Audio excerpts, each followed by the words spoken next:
যারা আছেন তাদের সকলের চরণে এই অধমের শতকোটি প্রণাম। তো যাই হোক, আমি আজ অনেক দিন পর আমার ভক্তিতত্ত্ব নিয়ে একটি ভিডিও বানাচ্ছি। তো কথা হচ্ছে গিয়ে, আমরা সকলেই সনাতন ধর্মের অন্তর্গত। তাই যারা সনাতন ধর্মের অন্তর্গত তাদের উদ্দেশ্যে বলছি, তোমরা সকলেই শাস্ত্র গ্রন্থগুলো ফলো করো। শাস্ত্র গ্রন্থের মধ্যে গীতা হচ্ছে অন্যতম।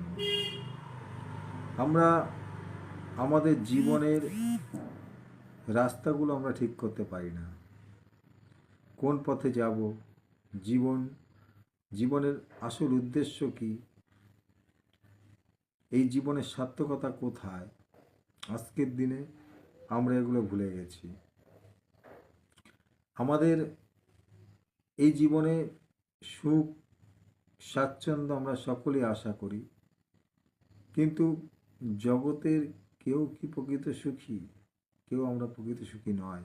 কেননা অনর্থের মধ্যেই আমরা সুখকে খুঁজে বেড়াই। সুখ যে কোথায়, সুখ শান্তি কোথায়, এগুলো আমরা কেউ জানি না প্রকৃতভাবে।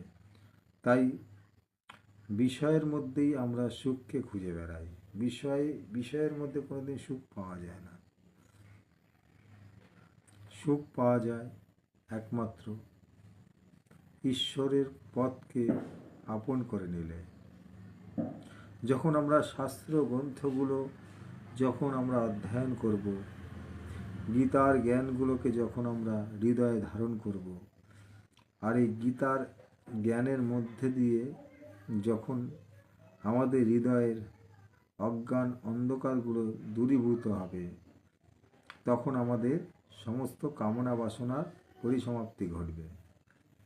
এই জগৎ সংসারে কামনা বাসনা এমনই একটি আগুন যা প্রতি মুহূর্তে হৃদয়কে দগ্ধ করতে থাকে।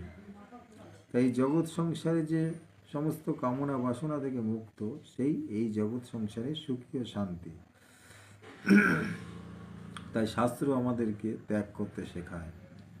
শাস্ত্র আমাদের এই জীবনের দিক দর্শন করায়।